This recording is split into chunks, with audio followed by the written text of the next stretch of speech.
सबगोटे के प्रणाम करै छी। हम भावना मिश्रा एखन हैप्पी फूड पेज पर लाइव छी। हमर संग दुर्गेश मंडल जी छथिन, तऽ अहाँके हैप्पी फॉर यू पर बहुत बहुत स्वागत है। जी बहुत बहुत अपने के धन्यवाद जे जी हमरा हमरा सब एहन युवा कथा ओना तऽ हम मुख्य रूप से कथाकार छी, कथा लिखै छी, कने मने जी कविता कहियो काल अजमा लै छी। जुड़ऽ के मौका देना ताहिके लेल अपनों के बहुत बहुत धन्यवाद, आभार। बहुत ही जी नीक लागि रहल है कि युवा रचनाकार जे छै से हैप्पी फॉर यू पर आबि रहल छथिन और ई जे छथिन बीकॉम छथिन और संग में एखन मिथिला जी पेंटिंग के कोर्स कऽ रहल छथिन। देखियौ अपन सबके मिथिला कतेक आगू बढ़ि गेल हैं कि एकटा स्टूडेंट एकटा युवा जे छै अपन कैरियर जे छै मिथिला पेंटिंग में बनबै के लेल आगू बढ़ि रहल छथि। एहि लेल अहाँके बहुत रास शुभकामना, बहुत रास बधाई।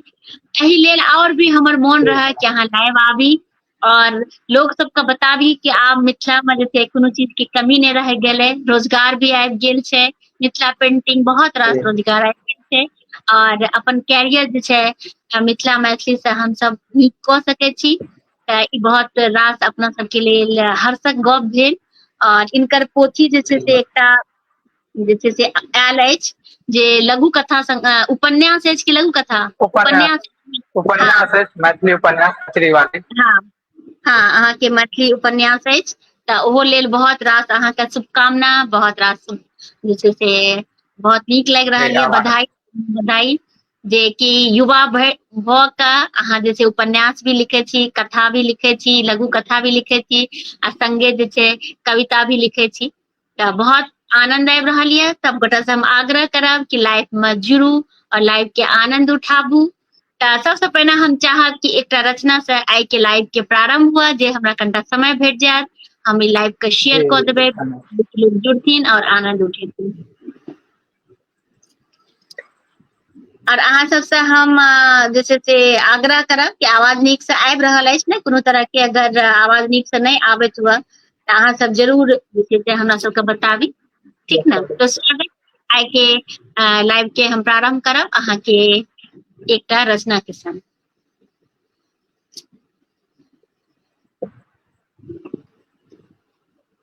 शेयर कर हमर वाला अथी के आईडी के शेयर कर जी स्वागत। जी हमर कथाक शीर्षक अछि थेथर सनक नेह।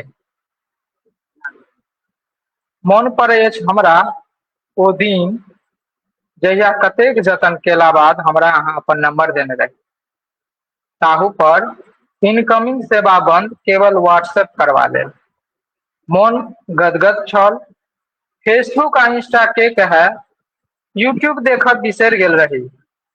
तदैक अहाँक प्रोफाइल खोलि हम घंटों इंतजार करी अहाँके ऑनलाइन देखबा ले।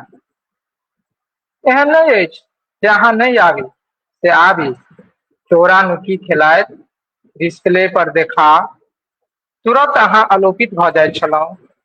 पता नहीं अहाँ हमर प्रोफाइल खोलितो छलहुँ वा नहीं, मुदा अहाँक ऑनलाइन देख हमर धड़कन ओहिना तेज भऽ जाइत छल जहिना उच्च रक्तचापक रोगी। तुरंत हम अहाँसँ बात करबा लेल सवाल लिख पठा दैत छलहुँ, फेर घंटों इंतजार करैत छलहुँ एहि उम्मीदसँ कि अहाँक जवाब भेटबे करत, मुदा अहाँ सीन कऽ छोड़ि जाइत छलहुँ। हमरा असमंजसताक गर्त में धकेल खुद व्यस्त भऽ जाइत छलहुँ चैटिंग में। हमरा लेल अहाँ ऑनलाइन तऽ रहैत छलहुँ, मुदा ओहिना जेना बिना जानक देह। मोन में एकटा विचित्र अकुलाहट रहैत छल जे अहाँक प्रोफाइलक नीचा में लिखायल ऑनलाइन कखन टाइपिंग में बदलत।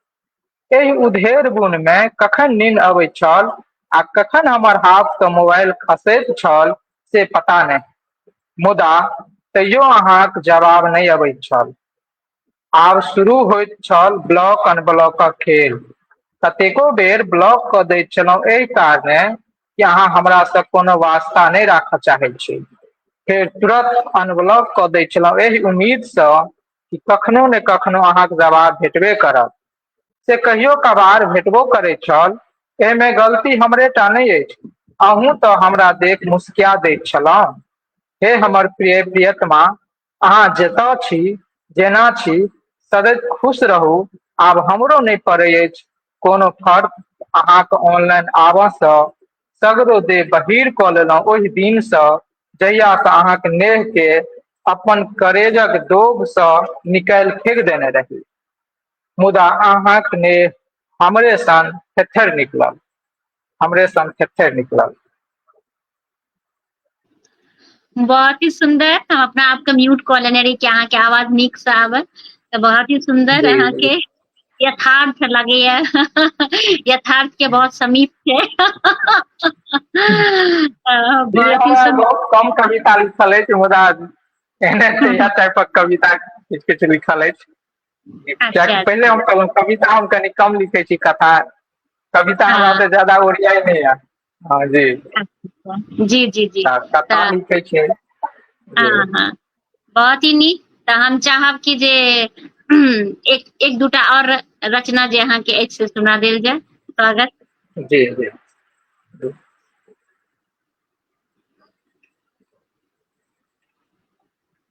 कविताक शीर्षक अछि बैरक गाछ।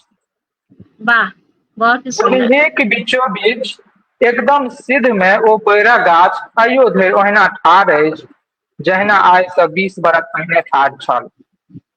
कद वाह। काठी सँ लतरल चतरल, फल सँ लदल, हरियर पियरक रंग संयोजनक एकटा नायाब उदाहरण पेश कऽ रहल अछि ओ गाछ।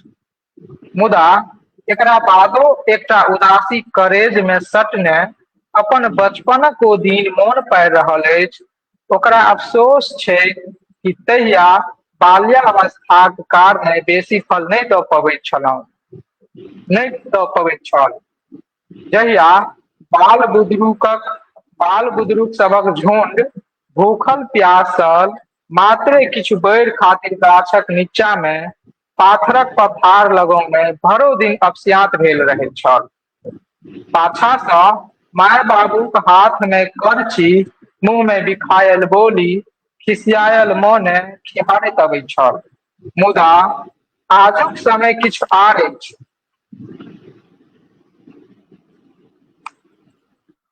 एतेक फल रहितो नहि अबै अछि एकोटा बाल बुदरुक फुल्कियो मारऽ, नहि अबै अछि ओकर माय बाबू पाछा सँ खिहारैत बुझि पड़ि रहल अछि एहि मोबाइलक पाछा नहि होइत छै ककरो हमर सेहनता, नहि फेकै अछि केओ हमरा पर ढेप। आइ एकटा आस लगौने अपन फल के पका पका ओहिना झहरा रहल अछि ओ गाछ जहिना एकटा बाँझिन अपन संतानक आस में झहरबैत अछि अपन नोर। जी शीर्षक छला बैरक गाछ। बहुत ही सुंदर आइ अहाँके काल्हि मन के, हाँ, मन के भावना के अहाँ बहुत सुंदर व्यक्त करलहुँ हँ। बहुत ही सुंदर, बहुत ही नीक।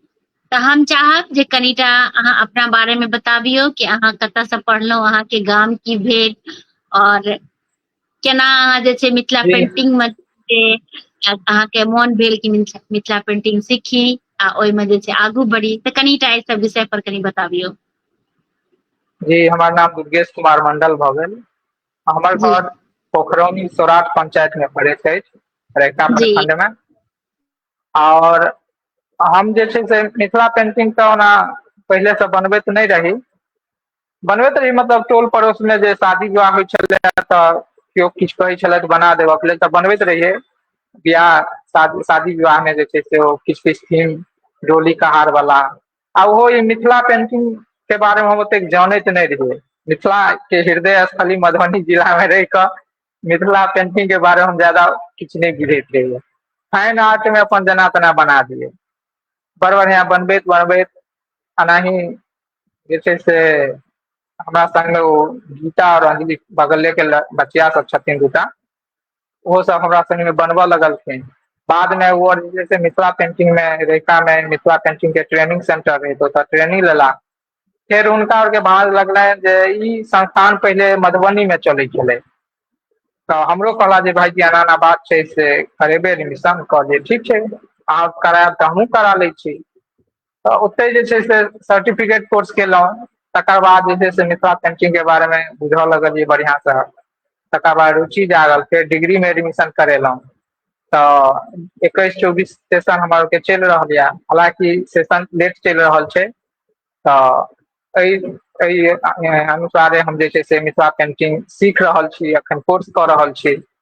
इएह छै। आ रचना में जे छै से एगोटा होइ छै ने हॉबी जे कहै छियै से मतलब छलै जे लिखी, ओहो धीरे धीरे लिखैत एलहुँ। आ रचना के क्षेत्र में हमर के मिडिल स्कूल के सर छलखिन अवधेश जी सर, ओ गामे के छथिन आद्यानाथ झा, हमर के बाबा लगथिन।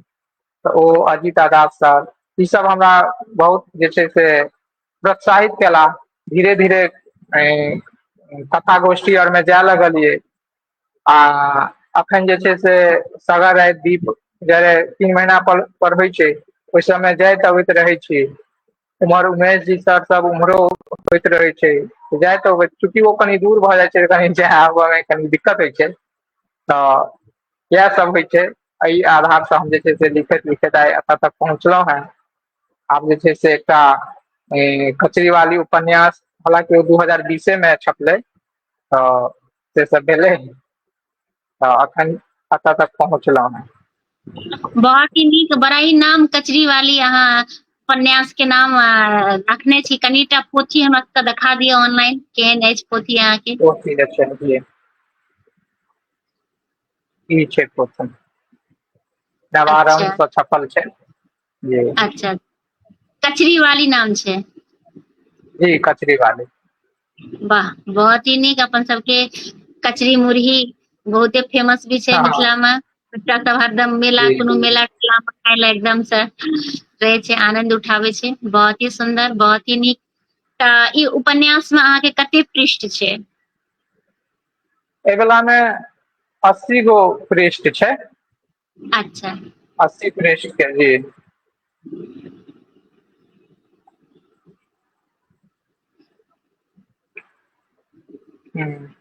वहाँ 76 पेज तक छै, लेकिन 80टा पृष्ठ छै। अच्छा अच्छा। तऽ जी एकर जे नाम अहाँ कचरी वाली रखलियै से की मतलब, अहाँ कनि हम चाहे छियै ई उपन्यास के कनि विषय वस्तु अहाँ छोट छीन में बतैबतियै। जी जी, ई उपन्यास जे अछि, ई हम्म। अहाँके मुख्य रूप सँ दारूबंदी और जल जमाव के जे समस्या छै, ताहि पर मुख्य रूप से केंद्रित छै। और एकर जे नायिका छथिन, ओ चूँकि कहियो जे छै से कचरी मुरही के दोकान खोलने रहथिन, ओहिसँ ओ फेमस रहथिन, ओहिसँ लोक हुनका चिन्हनि पूरा गाम में। तऽ ओना अगिला में जे छै से देल छै प्रखंड थाना तक हुनकर पहुँच रहनि। ताहि दुआरे जे छै से किताब के नाम हम उएह नायिका के नाम पर कचरी वाली, चूंकि कचरी वाली नाम से ओ फेमस रहथिन गाँव में, ताहि दुआरे किताब के नाम हम कचरी वाली रखने रहियै, रखलियै। आ ई किताब कहबे केलहुँ जे मुख्य रूप से जल जमाव, आइ काल्हि गली गली ढलैया वाला रोड भऽ गेलैया, तऽ ओहिसँ की भेलैया, जल जमाव के समस्या जे छै से दूर नहि भेलैया, और बढ़िए गेलैया। जखने ढलाई ऊंच भेलै, तखने लोक सब अपन अपन घर अंगना बाड़ी झाड़ी भरा लेलक। तब आब पानि बहऽ के कतहु जेहो नाला आर छलै, सबके भरि भूर कऽ सब एक रंग कऽ देलकै। ओहिसँ की भेलै तऽ पानिक जल जमाव के समस्या उत्पन्न भेलैया। आइ काल्हि पोखरि झाखैर सब भरायल जाइ छै, पानि केम्हर निकलतै कोनो द्वारा नहि छै। तऽ ई सब समस्या छै। आ दोसर छै जे दारूबंदी एकटा सेहो ओकर मुख्य विषय छै। दारूबंदी भेलासँ की भेलै, दारू बिकनाइ बन्द नहि भेलै, हालांकि ओ बढ़िए गेलै। जे 100 रुपआ में भेटै छलै से आब 500 रुपआ में भेटऽ लगलै। पीबहो वाला के संख्या बढ़िए गेलै, घटलै नहि। हालांकि सरकारक नजर में तऽ ओ सफल छै, लेकिन धरातल पर ओ सफल नहि भऽ पेलै। ताहि सबके लऽ कऽ जे छै से ई उपन्यास वएह मुख्य बिन्दु के लऽ कऽ लिखल छै। बहुत ही नीक अहाँके विषय वस्तु, और बहुत नीक प्रश्न अहाँके ई पोथी के माध्यम से।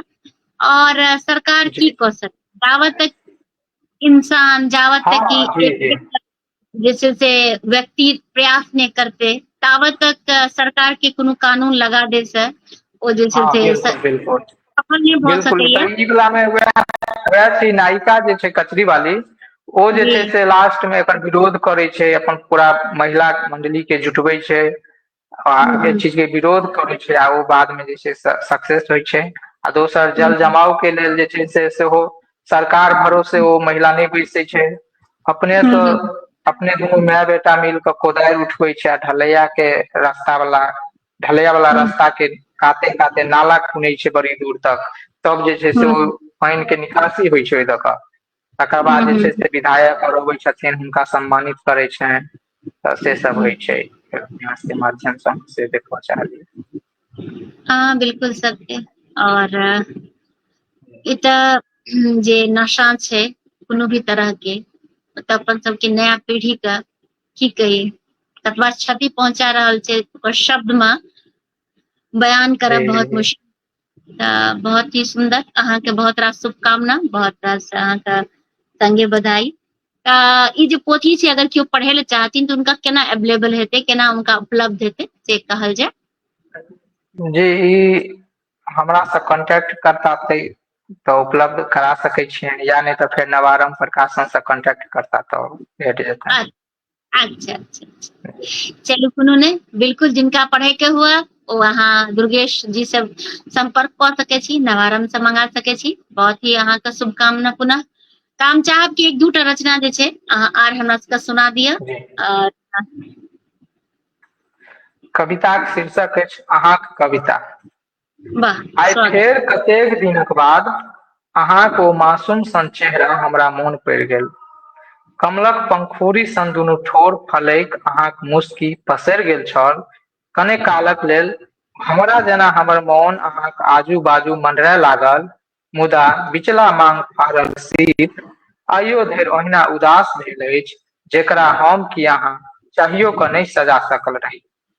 अहाँ अपन माय बाबूजीक मुँह तकैत रहलहुँ, आ हमर नेहक उपरौठ सँ बिल्कुल अनजान बनल रहलहुँ।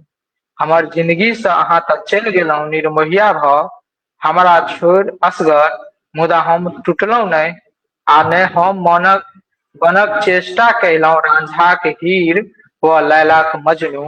हम तऽ बस हम बनल रहलहुँ, याद में अहाँक गढ़ैत रहलहुँ कुम्हार सन मूरत, सिबैत रहलहुँ दर्जी सन वस्त्र, सोनार सन करैत रहलहुँ अलंकृत अहाँक पोरे पोर, कसैत रहलहुँ अपन कविता के जेना कसै अछि गठबंधनक गांठ के।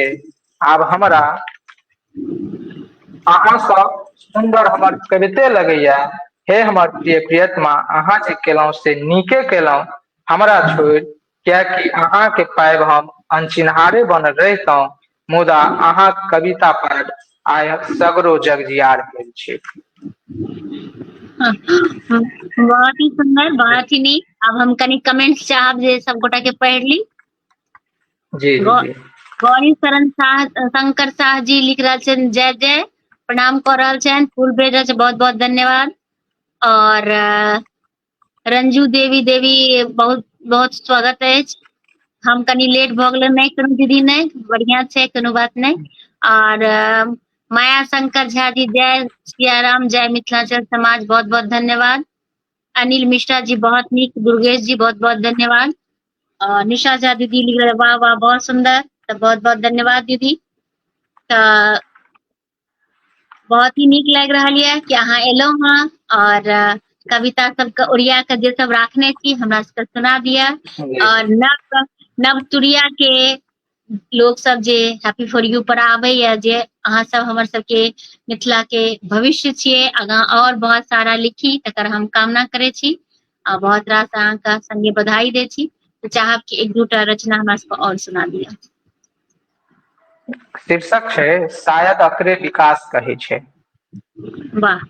हमरा मोन पड़ै अछि अपन गाम, बचपन बीतल जाय ठाम, ओ सिमरक फूल, खेसारी सागक झक्खा, गहुमक ओरहा, फुलायल मुनगा, साँझ क उड़ैत फुनगा, भोरहरिया में कोयलिक टान, गम गम करैत मौह, सुखा क झुनझुनाइत सरसो, तिलकोरक पत्ती, कर्मी साग सनक लत्ती, पाकल पाकल बरहर, मखानक पोला, तारकुन सन फल, कंसारक मुरही, हुक्का पीबैत बूढ़ी, चौर सन बाद अठाक बरद, धान रोपैत किसान, धानक बिया सा छाड़ल कोली, अपन मातृभाषा सन बोली, गामक इनार बाबाक दलान, भीतक कोनिया घर सौराठ सभाक बर, नहि कतहु भेटैया देखबाक, सुनबाक, अनुभव करबाक आ स्वादबाक।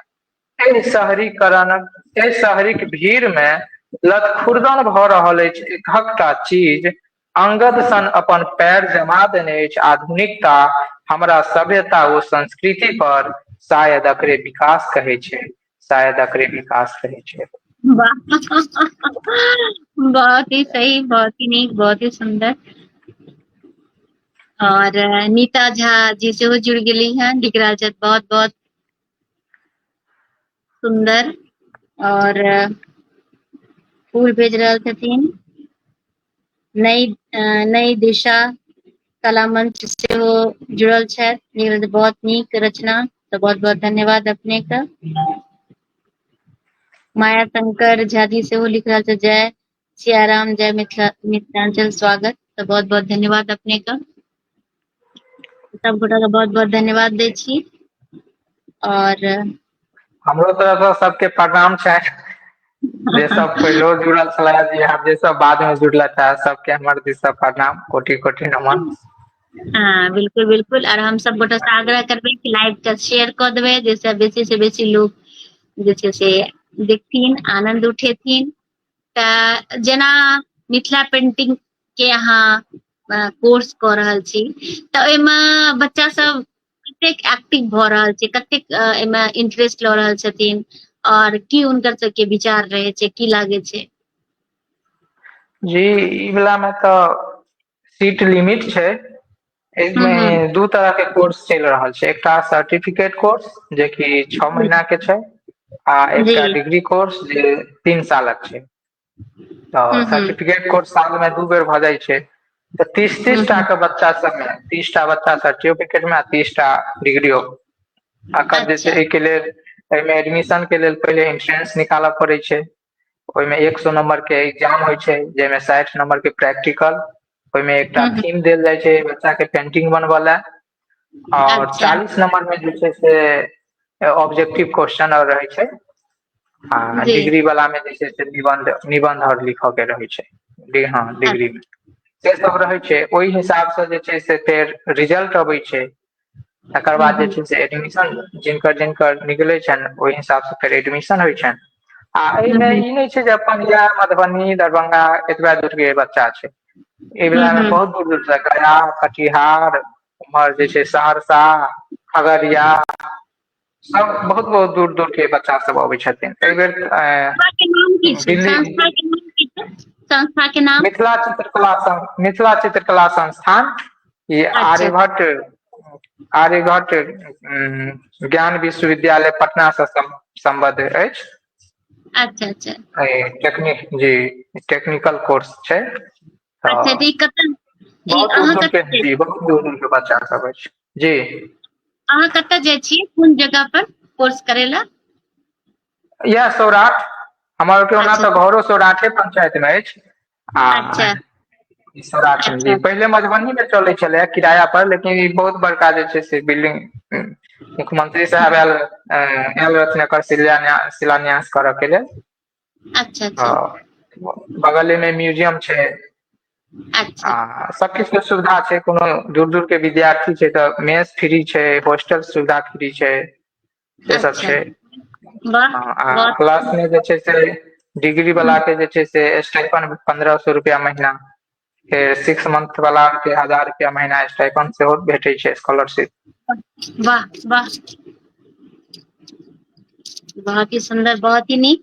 और अनिल मिश्रा जी लिख रहल छथि, ओ जुड़ल छथि कि दुर्गेश जी रंग कर्मी से सेहो जुड़ल छथि, रंग कर्म से सेहो जुड़ल छथि, कने ओहो दिस किछु बस भैया हमर चर्चा, के कृपा, बिल्कुल ओहो पर जी चर्चा, भैया के कृपा से, हाँ जी जी जी, हाँ अनिल भैया के सब बुझल छनि, ओ एक बेर चेतना समिति पटना गेल रहौं नाटक करऽ के अच्छा, लेल, खेलऽ के अच्छा, लेल जी, लोक हम्म, रंगपीठ के तरफ से, जेमे हम्म। अनिल भैया सलहेश के रोल में रहे मुख्य भूमिका में, बहुत बढ़िया अच्छा किरदार निभेने रहे।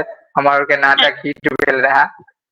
अच्छा और अच्छा की नाम अखनो रे, की नाम रे अखनो नाटक के? राजा सलहेश श्याम अच्छा भास्कर जी लिखने रहथिन। जी, हम्म। श्याम भास्कर जी लिखने रहथिन आ निर्देशित केने रहथिन। हम्म। और अहाँ की बनलियै रहे बहुत ओहिमे, अहाँ की अभिनय करलियै? हमरा हमरा ओहि वाला में दूटा रोल रहा, एगो प्रहरी के रहा और दोसर जे छै से अहाँके ई आदिवासी और के जे जंगल में रहे छै तकर अच्छा भूमिका में रहे। और अच्छा तकरा बाद जे छै से एकटा पर्दा के पाछा वाला काज सेहो रहा। ओहिके लेल अच्छा भैया बहुत हमर तारीफो केने रहथि जे हम्म। स्क्रिप्ट लऽ कऽ हमर वक्त जे छै से तैयार रहियै, जे अच्छा कोनो कलाकार जे छै से कोनो लाइन मिस करथिन तऽ ओकर रीडिंग करैत रहियै पाछा से तुरंत हम्म पकड़थिन। तऽ ओहिके लेल हम्म। अनिल भैया बहुत तारीफ केने रहथि हमर काज के। अच्छा अच्छा चल आ बहुत ही नीक। एखनो एकटा 15 अगस्त के होय वाला छै, ओ प्रेमचंद्र जी के लिखल छनि ओ कथा पंच परमेश्वर। अच्छा तऽ पंच परमेश्वर, अरे वाह। ओकरो जी पंच परमेश्वर ओहो ओकरो तैयारी चलि रहल छै। 15 अगस्त मिथिले चित्रकला संस्थान पर हेतै। भैया के अरे वाह कहबनि जे आउ भैया, अहाँके इनवाइट अछि, इनवाइट कर रहल छी, अबियौ अपने ई नाटक देखऽ के लेल। और बहुत ही। अहीं हमर के उत्साह बढ़ेबै तऽ आगाँ बढ़बै। एहिमे की बनि रहल छी, घूटर की मूटर? पंच परमेश्वर। पंच परमेश्वर में जुम्मन शेख आ अलगू चौधरी वाला छै, ओ जे हाँ पंचायत होइ छै एहि वला में अच्छा जुम्मन शेख के किरदार में रहब। अरे वाह। और एहि नाटक के जे छै से ओ निर्देशन कऽ रहल छथिन अपन मधुबनी जिला के कला एवं संस्कृति पदाधिकारी प्लस मिथिला चित्रकला संस्थान के प्रशासी पदाधिकारी श्री नीतीश कुमार झा। अरे वाह। ओ निर्देशित कऽ रहल छथिन। ओ अपनो थिएटरे सँ छथि तऽ हुनका नाटक के बहुत करीब छथि, तऽ निर्देशन हुनके निर्देशन में हमरो आर के सौभाग्य जे दूटा वाह नाटक हुनका निर्देशन में खेलेलहुं हें, आई तेसर नाटक खेलब। वाह, बहुत रास अहाँके अग्रिम बधाई शुभकामना।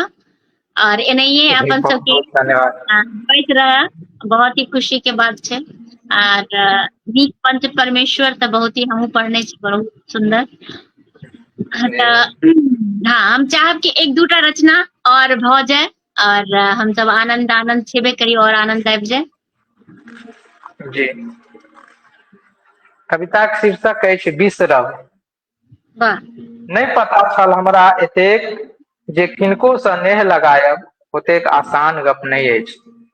नहि अछि ई कोनो कनिया पुतला खेल जे जखन मोन हैत खेल लिअ आ फेर समेट राखि लिअ।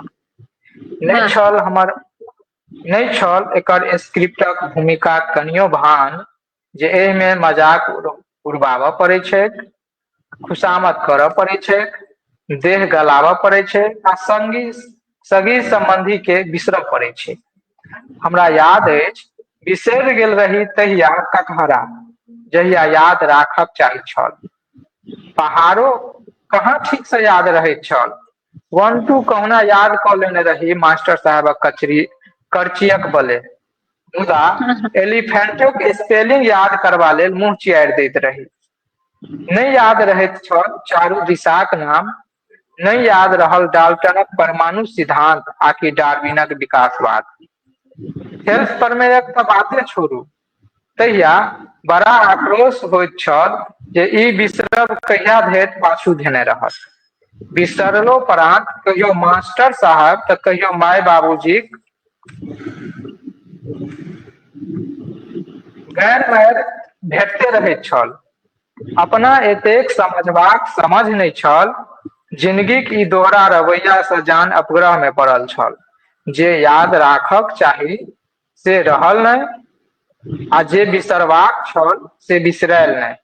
नहि समझ सकल रही तहिया प्रकृतिक एहि वरदान के जे बिसरब सेहो आवश्यके अछि। हे हमर दिल तोड़िया देखियौ ने, नेह जगह हिया में अहाँ तऽ बिसरि गेलहुं हमरा, वएह बचपनक कटहरा जकाँ मुदा आइ हम बिसरबा लेल प्रवृत्त छी अहाँ संग अहाँक एकटा याद के, जेकरा कतेक जतन सँ संजोग घुसिया लेने रही अपन करेजक बाकस में।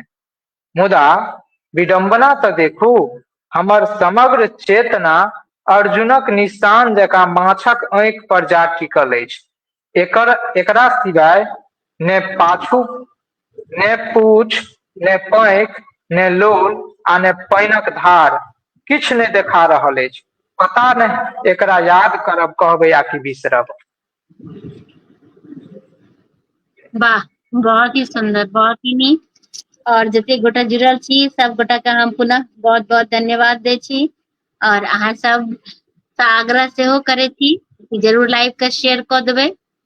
और आर की सब हमरा सब लग आर कोन कोन रचना ओरिया के राखने छी सुनाइए दिअ, कियाकि समय तऽ कतऽ पंख होइ छै। जी जी जी। बहुत तेजी गति से जे छै से कविता के शीर्षक अछि मीत। अरे वाह, मीत स्वागत। नहि सोहा रहल अछि हमरा आइ ई बसंत, ई पतझड़, मोहक फूलक गमक, आकि मधुमाछीक भिनकब। अनसोहात सन बुझि पड़ि रहल अछि एकहकटा सौंदर्य, पूर्णिमाक चाँद, गाछ में लगैत रंग बिरंगी पात, आकि सिमरक फूल। बड़ा कठिन लागि रहल अछि लोकक बात, गीत नाद, खिस्सा पिहानी, आकि कोयलीक कुहकब। सोनी दोकानक चायक मिठास हेरा गेल अछि, बिकाउ दोकानक पानक स्वादो लाली जेना कतौ अमावस के राति में बिला गेल अछि। जिंदगी तऽ जेना निरस्ताक पराकाष्ठा पर पहुँच चुकल अछि। अहाँ हमर मासुका तऽ नहि छी, आ ने छी हमर अर्धांगिनी, मुदा एहिसँ ऊपर हमर अहाँके एकटा सम्बन्ध जोड़ि रखने छल, एकटा महीन ताग, जकरा हम कि अहाँ मीत कहै छी। मीत, हम मानै छी जे हमरासँ गलती भेल होइत, मुदा एतेक पैघ नहि जेकरा बिसरल नहि जा सकैत अछि। सत्य कहू ने मीत, अहाँके मोन लगै अछि हमरा बिना? सदैव अहाँके इंतजार रहत मीत, सदैव। बहुत ही नीक, बहुत ही सुन्दर। तऽ जे अहाँ मैथिली में जे अहाँ रचना सब पढ़ै छी तऽ अहाँके केना जी अनुभव होइया से बताउ। नया पीढ़ी जी। जे नया नया रचना सब पढ़ि कऽ जे कि दोसर भाषा के नीक लागि रहल ये, इंग्लिश, हिन्दी, आ कि अपन भाषा के रचना बेसी नीक लागि रहल ये, अपन सबके अपन सबके मैथिली भाषा? मैथिली जे छै ने से हमर बहुत हृदय के बहुत नजदीक अछि। हमरा जे जी छै से कतहु अबै छी तऽ सब बहुत लोक हिंदियो में बात करै अछि, मुदा हमरा जे छै से पता नहि मैथिली से एतेक लगाव अछि, चूँकि मातृभाषा अछि, बचपने से जे छै से बाजैत आबि रहल छी, तऽ मैथिली से हमरा बहुत लगाव अछि। तऽ मैथिली में हमरा लिखबो करै छी बढ़िआँ, आ बाजबो में बहुत मोन लगैया। बहुत मिठगर भाषा छै अपन मैथिली, तऽ बढ़िए लगैया। और एक दूटा, ज्यादा नहीं, दू तीन टा हिन्दी में कविता लिखने रहियै, कहब तऽ अगर जँ आदेश होय तऽ दूटा मैं हिन्दी के कविता सेहो छोट छोट सुना हाँ, देब। स्वागत, सुनायल जाए, बिल्कुल स्वागत स्वागत। जी, हिंदी कविता छै, इससे ज्यादा और क्या लिखूं। वाह मन करता है तुझ पे एक कविता लिखूं, वाह मन करता है तुझ पे एक कविता लिखूं, ये लिखूं वो लिखूं अब लिखूं तब लिखूं यहाँ लिखूं वहां लिखूं। मन करता है तुझ पे एक कविता लिखूं, ये लिखूं वो लिखूं अब लिखूं तब लिखूं यहाँ लिखूं वहां लिखूं, और न जाने क्या क्या लिखूं। और वाह सुनने को जब तुम ही नहीं रही, तो इससे ज्यादा और क्या लिखूं, तो इससे ज्यादा और क्या लिखूं। वाह वाह। एकटा और कविता हिंदी के अछि, हाँ हाँ, मुकम्मल। अच्छा। बहुत छोट कविता अछि। एक तरफ तू, एक तरफ मेरी कविता, एक तरफ तू, एक तरफ मेरी कविता, तू मुकम्मल हो पर मेरी कविता तब तलक मुकम्मल नहीं हो पाती, जब तलक कि उस काली स्याही में मेरे अश्क के कुछ कतरे ना शामिल हो। वाह जी, मुकम्मल कविता। बहुत ही सुंदर, बहुत ही नीक। और एनाहिए अहाँ लिखैत रही, सएह हम कामना करैत रहब।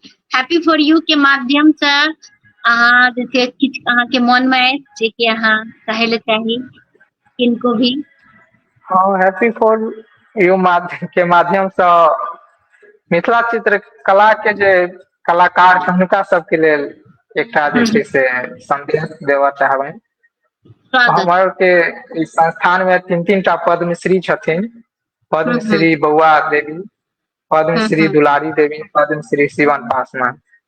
तऽ हम्म शिवन सर कहैत रहै छथिन जे सब चीज में, सब संस्था में, सब विभाग में एकटा यूनिटी छै, संगठन छै। मुदा हमरा मिथिला चित्रकला के क्षेत्र में जे छै अखन तक कलाकार सब सुसंगठित नहि भऽ पायल कहियो।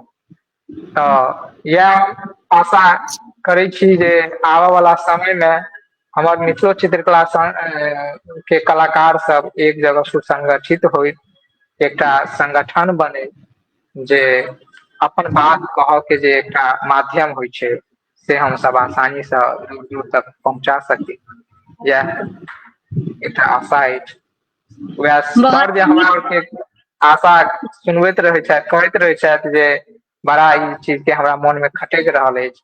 तऽ वएह सरे के जे संदेश छनि से हम ई हैप्पी फॉर यू के माध्यम से सबके देलियनि हैं, जतेक दर्शक देख रहल छथि, सुनि रहल बिल, छथि तिनका बिल्कुल सबके लेल। अहाँके बढ़िया प्रश्न अछि और बहुत नीक अहाँ कहलियै हैं, संदेश देलियै हैं कलाकार सबके कि एकता में जे शक्ति छै ओ कोनो चीज में नहि छै। जी और जी कतौ एखन जतऽ मिथिला पेंटिंग पहुँचल अछि, बहुत दूर तक पहुँचल अछि, आर दूर तक पहुँचत, विश्व के जी कोना जी कोना पहुँच जाय, इएह अपन सबके प्रयास रहना चाही। और एहि लेल एकता बहुत आवश्यक अछि। तऽ हम सब गोटा से जरूर आग्रह करबै कि एक भऽ कऽ काज करू और अपन मिथिला पेंटिंग के प्रसार प्रसार खूब एनहिये होइत रहै, इएह कामना हम करै छी। जी तऽ आरो कोनो अहाँके रचना ओरियाल रहि गेल हैं तऽ सुना दियौ।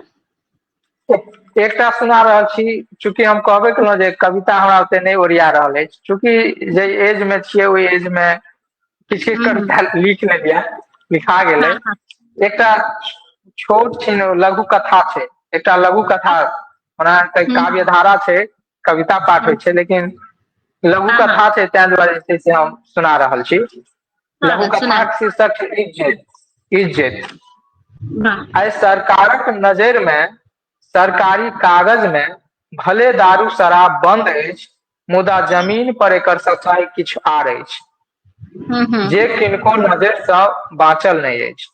एहि जी दारू बेच कऽ बिरजुनमा बहुत पाइ कमेलक, मुदा अपना नजरि में ओ एकटा आर चीज कमेलक, इज्जत। जाहि इज्जत के कारण आइ ओ समाज में सीना तानि कऽ चलै अछि। आइ भोरे से बिरजुनमा खूब पीने अछि आ असर्ध असर्ध गारि पढ़ि रहल अछि। ओकरा माय के केओ डाइन जे कहि देलकै, ताहि खातिर ओ माय के झोटा पकड़ि उंघरौने माय बेटाक रिश्ता के लत्फुर्दन कऽ रहल अछि आर जोर जोर से चिकरि रहल अछि, हमर सब इज्जत माटि में मिला देलक। इएह छले लघु कथा। चूँकि लघु कथा छलै तें सुना देलहुँ, दीर्घ।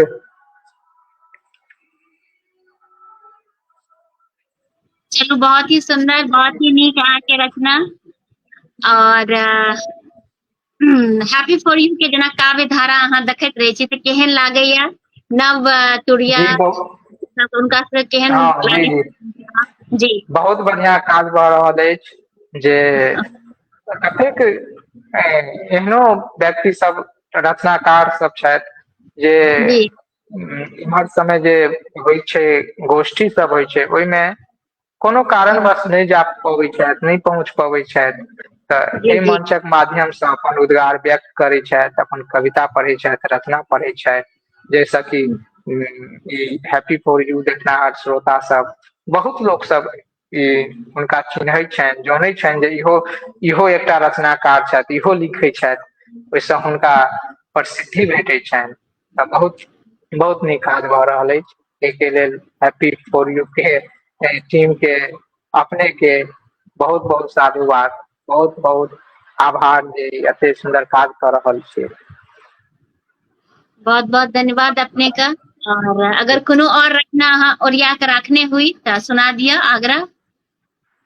जी रचना सब तो हमरा लग एखन एतबे छला, पढ़ि अच्छा लेलहुँ। अच्छा। एकटा जी। पेंटिंग किछु हम देखाबऽ चाहि रहल छी जे हाँ हाँ, स्वागत। बनेलहुँ जी। हाँ स्वागत। ई ग्रीटिंग कार्ड छै। अरे वाह, बहुत ही सुंदर। ग्रीटिंग कार्ड बनेने रहियै, देखा दै छी एगो एक आधटा।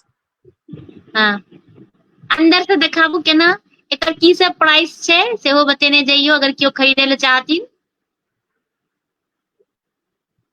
जी एकर एकर की। प्राइस जे छै से हाँ हाँ। एकर प्राइस दू सौ के जे छै से 200 रुपया एकर प्राइस राखल छै ग्रीटिंग वाह, कार्ड के। अंदर में और अंदर पीछा में की छै, पाछा में। अच्छा पाछा में अच्छा। छै ओ मेटर लिखऽ के लेल छै, जे मेटर अहाँ हाँ कोन हाँ हाँ उपलक्ष्य में किनको देबै ताहि के लेल हाँ, मेटर नहीं के लेल छै। बहुत ही सुंदर, जी बहुत ही नीक। और और देखा। किछु देखा दै छी।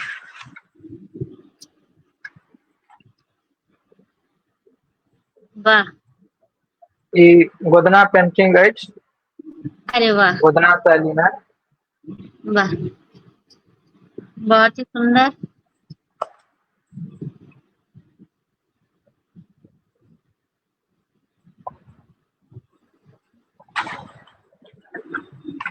ई कमला जी बनेने रही 10 महाविद्यालय से, एकटा अरे वाह। कमला जी वाह। बीच में यंत्र बनल, कमला के यंत्र बनल छै। वाह। और ई पेंटिंग जे अछि से आब तऽ ओना मिथिला पेंटिंग प्राकृतिके रंग लऽ कऽ जे छै से प्रसिद्ध छलै। आब हम्म। प्राकृतिक रंग से बहुत कम पेंटिंग बनै छै, आ मार्केट में जे अवेलेबल पेंटिंग छै अथी कलर छै ओहि से बनि रहल छै। ई हमरा सब जे छै से फूल पत्ता सब कलर बनेने रहियै, क्लासे वाह। भेल रहे, क्लास में बतायल गेल रहे, तकर बाद जे छै से ई पेंटिंग करबायल गेल रहे। वाह।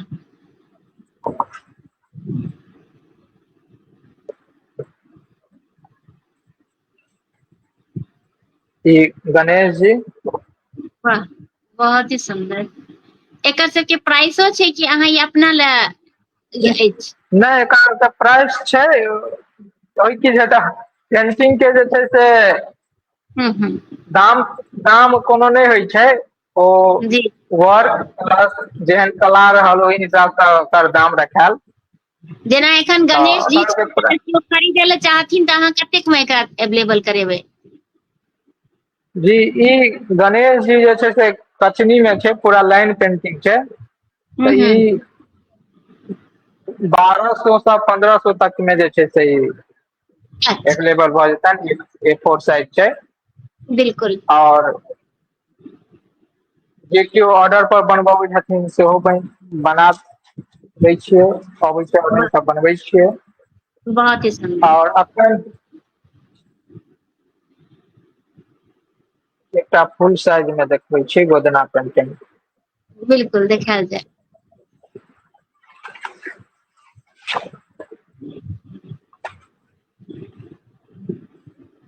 ई फुल साइज में गोदना पेंटिंग अछि। अरे वाह, बहुत ही सुंदर।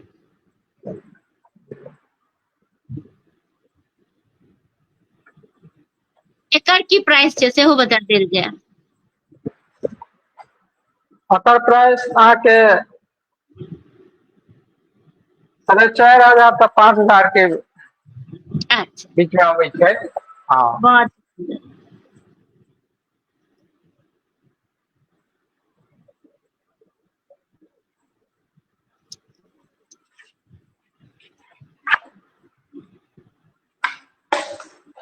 ई छै अहाँके गोबर पेंटिंग।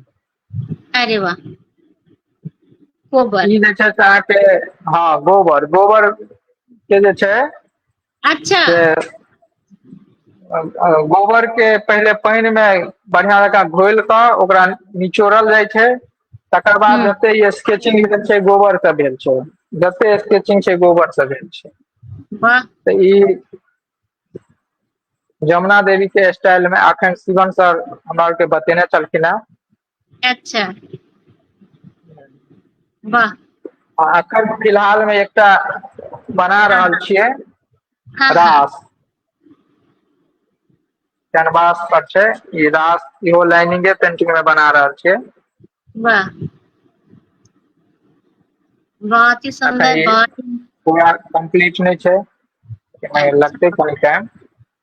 जी तऽ जी बहुत ही सुंदर, बहुत ही नीक। और हम केओ चाहब कि अपन जेना कि अगर किनको भी अहाँ से पेंटिंग बनवावे के मन हेतै या फिर अहाँ से जी खरीदे के मन हेतै तऽ अहाँ अपन नंबर जे छै एखन एक बेर कहि दियौ, और संगे जे छै जे लाइव के कमेंट्स बॉक्स में अपन नंबर दऽ देबै जे किनको अगर इच्छा हेतै तऽ अहाँ से मिथिला पेंटिंग खरीद सकता, लऽ सकता, बनवा जी सकता। जी जी हमर कॉन्टैक्ट नंबर अछि 74 88 00 31 93। फिर से एक बेर जी 74 88 00 31 93। ई हमर नंबर अछि, एक बार संपर्क कऽ सकैत छथि और बहुत ही सुंदर जी लऽ सकैत छथि। ई बिल्कुल नंबर पर बहुत ही कॉन्टैक्ट कऽ कऽ बनवा सकैत छथि, लऽ सकैत छथि, जे कोनो थीम देथिन ओहि पर बना पठा सकैत छियनि कोरियर के माध्यम सँ। बिल्कुल। तऽ एकटा पेंटिंग बनबै में अहाँ सबके कतेक समय लागि जाइए? जी फुल साइज के पेंटिंग बनवा में तऽ 7 दिन 8 दिन लागि जाइ छै, जेहन टाइम देबै 6 दिन लगै छै, 5 दिन लगै छै, तऽ एक दिन में कते जेना टाइम टाइम देबै ओहि लगभग हिसाब सँ। एक दिन में कतेक टाइम मतलब कि मिनिमम और मैक्सिमम दै छियै अहाँ? एक दिन में तऽ 6 घंटा 7 घंटा टाइम 8 घंटा दिअ पड़ै छै। अरे हाँ लाइन पेंटिंग में कनि ज्यादा मेहनत छै, जी बहुत बारीकी काज होइ छै से होइ छै। जी बहुत ही सुंदर, बहुत रास शुभकामना। और रंजना झा जी सेहो जुड़ल छथिन, तऽ प्रणाम करै छी दीदी। और बहुत सराहनीय लाइव भावना दी, बहुत बहुत धन्यवाद, प्रणाम। और अनिल मिश्रा जी लिख रहल अछि कि निस्संदेह भावना जी काज छनि बहुत नीक, हम हुनका प्रशंसक छी, बहुत बहुत धन्यवाद अपने का, प्रणाम करै छी, बहुत बहुत धन्यवाद। और नीता झा जी सेहो जुड़ल छथि, बहुत बहुत सुंदर लिख रहल छथि, तऽ सब गोटा के हम पुनः बहुत बहुत धन्यवाद दै छियै। और बहुत ही नीक लागल, आनंद आयल कि अहाँ मल्टी टैलेंटेड जे छै से व्यक्ति छी, और एनाहिए अहाँ जे छै से अपन जे छै से आगाँ बढ़ैत रहू, इएह हम कामना करब। जे जी जी जी जितो छी इएह छै उपन्यास कि रहन सहन कतऽ अहाँ रहि रहल छियै, किनका संग में रहि रहल छियै, से सब कनि विशेष मायने रखै छै, ताहि दुआरे ओना जी सबहक संगति के असर छै। अनिल भैया कहबे केलथि हन, हमहूँ हुनकर बहुत बड़का प्रशंसक छी, बहुत नीक लोक छथि। जी आ ओहो अभिनेता छथि, कतेक फिल्म में काज कऽ चुकल छथि। जी तऽ ताहि के लऽ कऽ जे छै से और ज्यादा हुनकर प्रशंसक छियनि।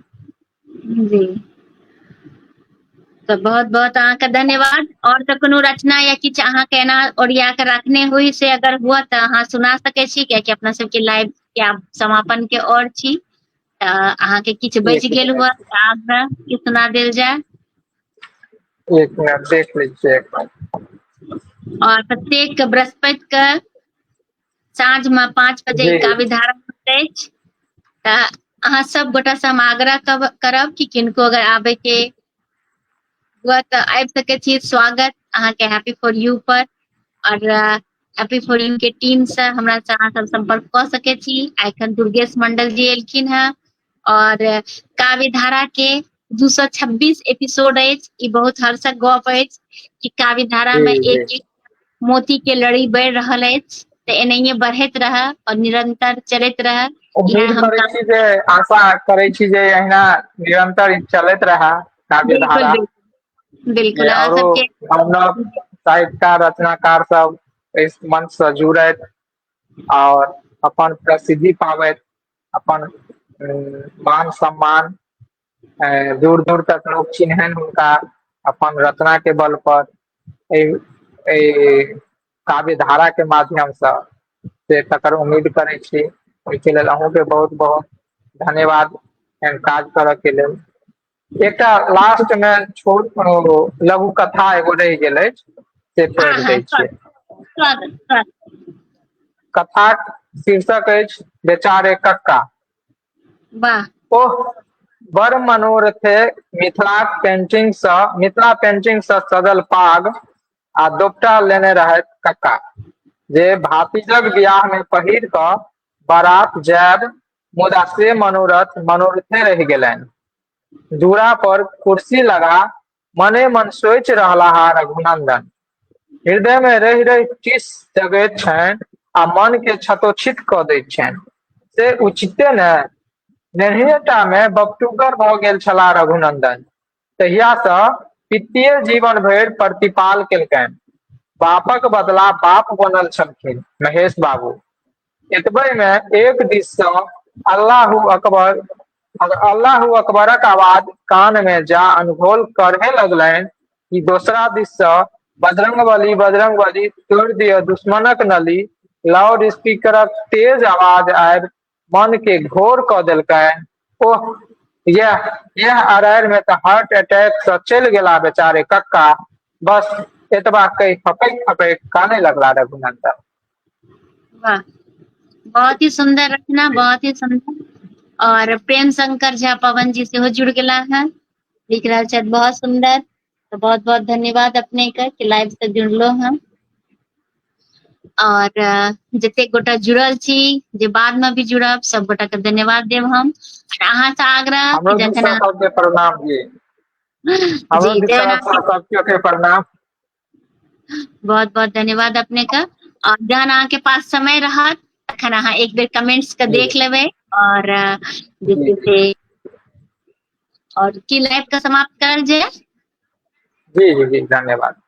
हाँ, तो यही के साथ आई के लाइव समाप्त करती। सब गोटा का एखन सावन के ढेर रास शुभकामना। भोला बाबा सब पर कृपा दृष्टि करथिन, यह हम कामना करै छी।